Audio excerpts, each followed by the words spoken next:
BSc part third की आज की क्लास में हम पढ़ने जा रहे हैं अपना नेक्स्ट टॉपिक। हमने जो है पिछली क्लास में रेखीय त्वरित्र पढ़ लिया था। आज हम पढ़ेंगे चक्रीय त्वरित्र नंबर 2। चक्रीय त्वरित्र।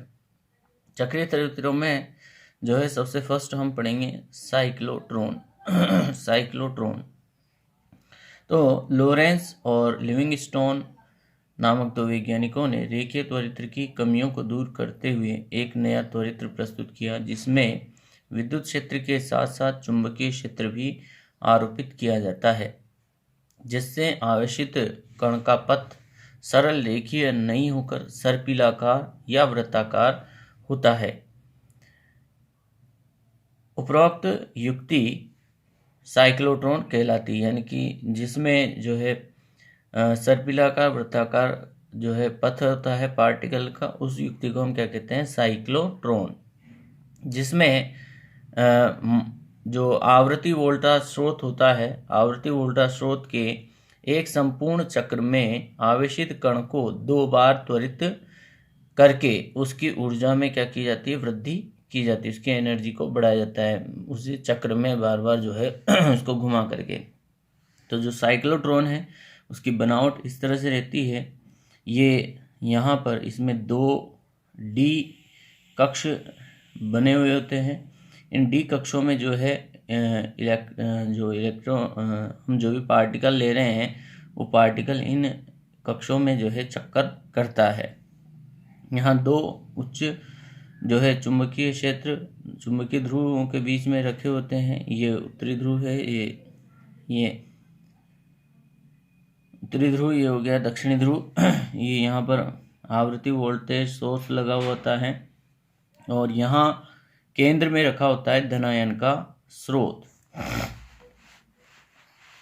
साइक्लोट्रॉन में 2 अर्धवृत्ताकार चपटे धातु के टुकड़े लेते हैं। ये 2 अर्धवृत्ताकार जो है डी आकार के धातु के टुकड़े हैं, रखे हुए होते हैं, जिन्हें डी कहा जाता है। चित्र में D1 व D2 2 डी प्रदर्शित की गई है, जिनमें निर्वात रखा जाता है। इन दोनों डी के मध्य क्या रखा जाता है? निर्वात रखा जाता है। D1 व D2 को माइक्रोफेरड यानी कि आवृत्ति वोल्टा सोर्स एसी वोल्टेज सोर्स से जोड़ते हैं तथा इन्हें 2 प्रबल चुंबकीय ध्रुवों N और S north and south pole के बीच में इन्हें रखते हैं। उत्पन्न चुंबकीय क्षेत्र की दिशा D के वृत्ताकार तल के लंबवत होती है। दोनों D के मध्य बिंदु O से जो है धनायन उत्सर्जित होता है, वहाँ धनायन का सोर्स रखा गया होता है।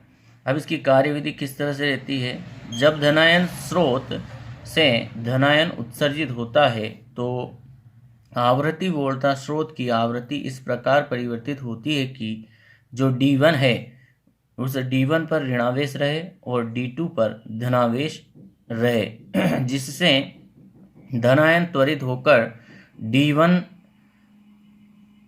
में प्रवेश करता है। चुंबकीय क्षेत्र के कारण D के अंदर कण का जो पथ है वो वृत्ताकार हो जाता है, किंतु उसकी ऊर्जा अथवा वेग नियत रहते हैं। जब D1 को वह पार करता है तथा दोनों D के मध्य उपस्थित अंतराल में पहुंचता है तो वोल्टा स्रोत की आवृत्ति इस प्रकार से परिवर्तित होती है कि D1 पर धनावेश आ जाता है और D2 पर ऋणावेश आ जाता है, जिससे धनायन त्वरित होकर D2 में प्रवेश करता है। इस प्रकार यह चक्र बार बार चलता रहता है, जिससे धनायन की ऊर्जा में अत्यधिक वृद्धि हो जाती है तथा उसे बाहर निकालकर जो उसका निर्धारित लक्ष्य है उस निर्धारित लक्ष्य पर आरोपित किया जाता है। तो यहाँ हमें डायग्राम दिख रहा है।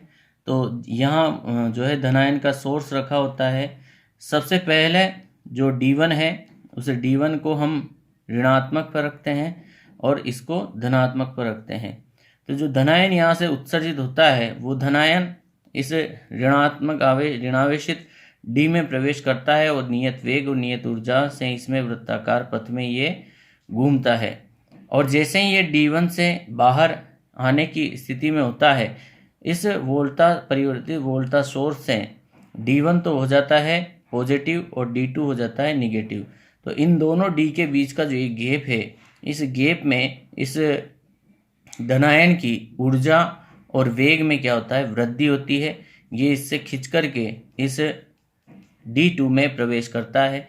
फिर जैसे ही D2 में वृत्ताकार पथ में जो है ये गति करता हुआ जैसे ही D2 को पार करने लगता है, अब D2 हो जाता है पॉजिटिव, अगले अर्ध चक्र में D2 हो जाएगा पॉजिटिव और ये D1 हो जाएगा निगेटिव। तो फिर से जो है इस गैप में यहाँ इसकी ऊर्जा और वेग में वृद्धि होती है और ये D1 में प्रवेश करता है। इस प्रकार इसकी लगातार जो है इसकी ऊर्जा और वेग में वृद्धि होती जाती है और इसका जो वृत्ताकार पथ है वो बढ़ता जाता है। और जब इसकी ऊर्जा और वेग इतना हो जाता है कि इसे अब निर्धारित लक्ष्य पर भेजा जा सकता है, तब इसे यहाँ से निकाल करके निर्धारित जो लक्ष्य है इसका, उस लक्ष्य पर इसको आरोपित करते हैं। आइए समझते हैं इसका गणितीय मेथड। इसकी गणितीय विश्लेषण क्या है। D के अंदर आवेशित कण का पथ वृत्ताकार होता है तथा वृत्ताकार पथ में गति करने के लिए आवश्यक प्रतिबंध निम्न प्रकार होता है। mv²/r = qvb, यानी कि उसका जो mv, तो इसके लिए जो आवश्यक प्रतिबंध है वो है mv²/r = qvb। तो यहाँ यहाँ एक v से v कैंसिल हो जाएगा और mv = qbr के रूप में ये पद हमारे पास बनता है। और हम जानते हैं कि v = r ओमेगा होता है ये संबंध।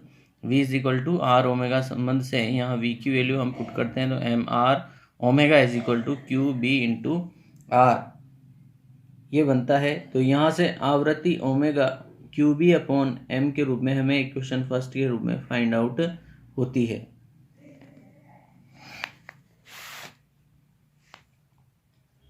तो हम जानते हैं कि ओमेगा = 2πf भी होता है। तो ओमेगा = 2πf यहाँ पुट करते हैं तो f = जो फ्रीक्वेंसी है वो हमें qb/2πm के रूप में फाइंड आउट होती है। तो qb = 2πmf, यहाँ qb की वैल्यू हमें मिलती है 2πmf के रूप में।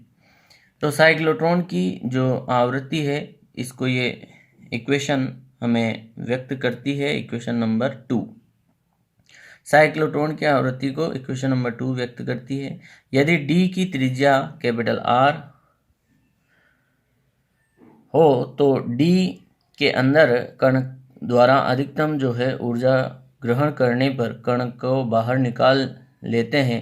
इसे अनुनाद की अवस्था कहते हैं। जो उसकी रेडियस है वो r हो तो D के अंदर जो कण की जो अधिकतम ऊर्जा ग्रहण करने की क्षमता होती है और उसे फिर बाहर निकाल दिया जाता है अधिकतम ऊर्जा पर।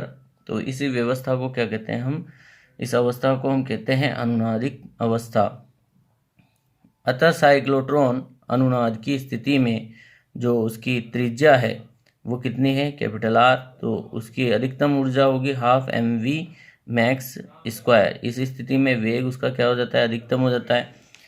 तो ओमेगा = qb/m, तो v = r ओमेगा होता है। तो ओमेगा = कितना हो जाएगा, v/r।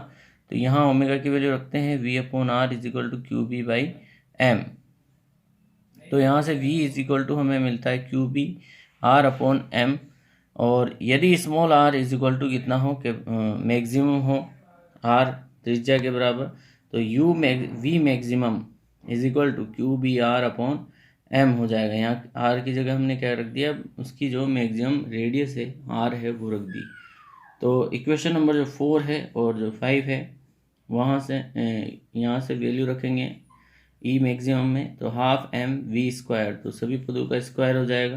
तो E maximum square Q square B square R square upon 2m के रूप में हमें मिलती है। तो E maximum is equal to हमें मिलेगा 4 pi square M square F square R square by 2m, यानी कि E maximum is equal to 2 pi square M square R square F square, ये हमारे पास बनता है। अर्थात हम कह सकते हैं कि प्रोटॉन, ड्यूट्रॉन और अल्फा पार्टिकल, ये ध्यान रखना कि जो प्रोटॉन है, ड्यूट्रॉन है, अल्फा पार्टिकल्स है, इनके लिए जो मास है, इनके द्रव्यमान है, mass of proton, mass of deuteron, mass of alpha particle, इनके मास इस तरह से रहेंगे। प्रोटॉन का मास 1.67 इंटू 10⁻⁻27 और kg, और इसका जो है प्रोटॉन के जो ड्यूट्रॉन है, ड्यूट्रॉन का मास प्रोटॉन के मास का जो है 2 गुना होता है और अल्फा पार्टिकल का 4 गुना होता है। तो इनकी जो एनर्जी होगी, एनर्जी भी इसी प्रकार से इनके मास के समानुपाती है, तो इनकी जो एनर्जी होगी प्रोटॉन, ड्यूट्रॉन और अल्फा पार्टिकल की, वो भी इसी अनुपात में होगी, 1:2:4 में। तो ये ध्यान रखें कि कई बार पूछा गया है ये प्रश्न कि प्रोटॉन, ड्यूट्रॉन और अल्फा पार्टिकल की जो एनर्जी है उनके अनुपात क्या होंगे, तो 1:2:4 ये रहेगा। अब चूंकि देखिए, हम जानते हैं कि एक अर्धचक्र में साइक्लोट्रॉन द्वारा धनायन की ऊर्जा में 1 इलेक्ट्रॉन वोल्ट ऊर्जा द्वारा वृद्धि की जाती है। एक चक्र में 1 इलेक्ट्रॉन वोल्ट ऊर्जा वृद्धि होगी, अतः संपूर्ण एक चक्र में धनायन की ऊर्जा में जो है कितने ऊर्जा की वृद्धि होगी, 2 इलेक्ट्रॉन वोल्ट, यानी कि एक अर्धचक्र में कितनी हो रही है, इलेक्ट्रॉन वोल्ट। तो एक पूरा, जब वो पूरा चक्कर कर लेगा, दोनों डी में से घूम करके निकलेगा, तो उसकी ऊर्जा में कितनी वृद्धि हो जाएगी, 2 इलेक्ट्रॉन वोल्ट। अब जब यदि वो दोनों डी के बीच में n चक्कर काटेगा, तो उसकी ऊर्जा में कुल कितनी वृद्धि हो जाएगी, 2n इलेक्ट्रॉन वोल्ट के बराबर। साइक्लोट्रॉन में चुंबकीय फोकसन, यानी कि जो चुंबकीय क्षेत्र हम लगाते हैं वो चुंबकीय फोकस कैसे करते हैं, तो ये स्थिति यहाँ बताई गई है। नॉर्थ पोल और ये साउथ पोल, इनके बीच में ये प्लस ये माइनस की तरह ट्रीट करता है, चुंबकीय बल रेखाएं इस तरह से यहाँ से निकलती है। तो साइक्लोट्रॉन द्वारा धनायन को त्वरित करने के लिए आवश्यक प्रतिबंध निम्न प्रकार से हैं। तो वो प्रतिबंध क्या क्या हैं देखते हैं। नंबर 1, धनायन की आवृत्ति प्रत्यावर्ती वोल्टा स्रोत की आवृत्ति के समकालिक होनी चाहिए। यानी कि जो धनायन है उसकी आवृत्ति, जो प्रत्यावर्ती वोल्टेज सोर्स है उसकी आवृत्ति के समकालिक होनी चाहिए। मतलब कि जैसे ही धनायन एक डी को पार करता है, जैसे ही धनायन एक डी को पार करेगा, पार करके उन दोनों डी के बीच का जो क्षेत्र है उसमें आता है, वैसे ही उसी टाइम जो है प्रत्यावर्ती वोल्टा स्रोत की जो आवृत्ति है वो चेंज हो जानी चाहिए। धनायन की सर्पिलाकार कक्षा 2 प्रबल चुंबकीय ध्रुवों के मध्य तल में होनी चाहिए, यानी कि बिल्कुल मिड में होना चाहिए। धनायन को सर्पिलाकार कक्षा में बनाए रखने के लिए 2 प्रबल चुंबकीय ध्रुवों का उपयोग करते हैं, जिसमें चुंबकीय बल रेखाएं बाहर की ओर जाने पर वक्राकार रूप में मुड़ जाती है, वक्रीय पथ बनाती है। जब धनायन को 2 चुंबकीय ध्रुवों के मध्य तल में होता है तो उस पर जो है त्रिज्यीय डायरेक्शन में, यानी कि जो रेडियस है उसकी, उस रेडियस डायरेक्शन में एक बल लगता है जिसे हम प्रत्यानयन बल कहते हैं, जिससे यदि धनायन मध्य तल में ऊपर नीचे कहीं जाने लगता है तो वह उसे अपने पथ में बनाए रखता है, उसे इधर उधर नहीं जाने देता धनायन को। इस बल का ऊर्ध्वाधर घटक धनायन तल के मध्य तल में बनाए रखता है, जिससे और इसी को हम कहते हैं चुंबकीय फोकसन। यानी कि चुंबकीय फोकसन एक ऐसी प्रक्रिया है जिसके द्वारा उस पार्टिकल को जो है उसके पथ में बनाए रखा जा सकता है। और यानी कि पार्टिकल अपने पथ से ऊपर नीचे कहीं भी इधर उधर नहीं भटके जाने लगता है, तो ये चुंबकीय फोर्सन क्या करता है, उसे उसके पथ में वापस ला देता है, जिसके द्वारा धनायन को सर्पिलाकार कक्षा में स्थायी गति प्रदान होती है। अब बात करते हैं साइक्लोट्रॉन की दक्षता की। साइक्लोट्रॉन की दक्षता आइंस्टीन के द्रव्यमान वेग सूत्र के अनुसार गतिशील कण का वेग बढ़ने पर उसके द्रव्यमान में भी वृद्धि होती है। ये आइंस्टीन के अकॉर्डिंग जो है, जब उसका वेग बढ़ता है तो उसके द्रव्यमान में भी वृद्धि होती है।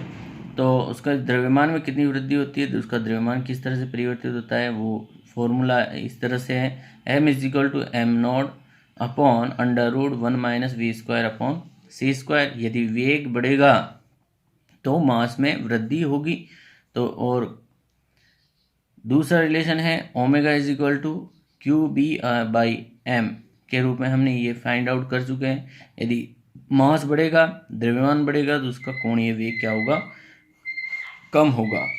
अतः हल्के द्रव्यमान वाले कण जैसे इलेक्ट्रॉन को अधिक ऊर्जा तक त्वरित करने पर उसके वेग में वृद्धि होने से उसके द्रव्यमान में भी वृद्धि होगी, जिससे ऋणायन की आवृत्ति में कमी होने से वह 2D के मध्य उपस्थित अंतराल में सही समय पर नहीं पहुंच पाता है। अतः ऋणायन की आवृत्ति, जो आवृत्ति वोल्टा स्रोत है, उसकी आवृत्ति के समकालिक नहीं होने से इलेक्ट्रॉन को उच्च ऊर्जा तक त्वरित नहीं किया जा सकता। यह साइक्लोट्रॉन की कमी है। यानी कि जो साइक्लोट्रॉन है, साइक्लोट्रॉन केवल और केवल धनायनों के लिए होता है। ये धनायनों को ही त्वरित कर सकता है, इलेक्ट्रॉनों को त्वरित नहीं करता है। तो कई बार प्रश्न पूछ लिया जाता है कि जो आपके साइक्लोट्रॉन है, साइक्लोट्रॉन इलेक्ट्रॉनों को क्यों त्वरित नहीं करता, तो उसका रीज़न क्या है, ये है इसका रीज़न कि उसकी जो ऋणायन है, ऋणायन की आवृत्ति और जो आवृत्ति वोल्टा स्रोत है, उसकी आवृत्ति समकालिक नहीं होती है। इस कारण जो है इलेक्ट्रॉन उच्च ऊर्जा तक त्वरित नहीं किए जा सकते हैं।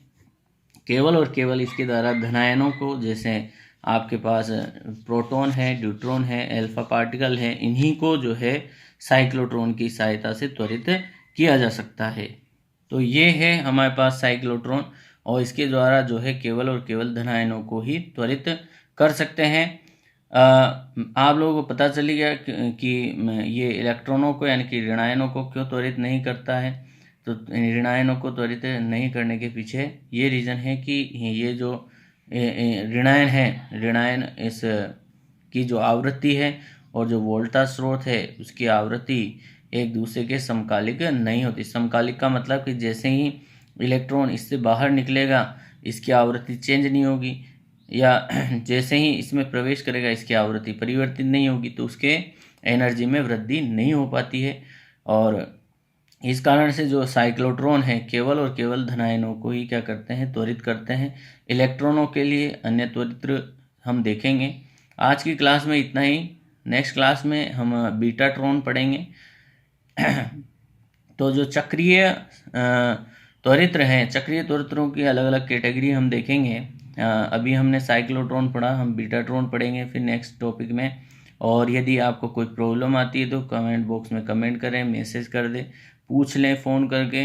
किसी प्रकार की कोई समस्या हो तो टाइम लेकर के पूछ लें। और 10 से कोशिश करें कि 10 से 4 बजे तक की समय में, कॉलेज टाइम में हम जो है पूछने की कोशिश करें कि कोई समस्या हो तो टाइम ले लें, उसको टाइम लेकर के आप पूछ सकते हैं। Thank you.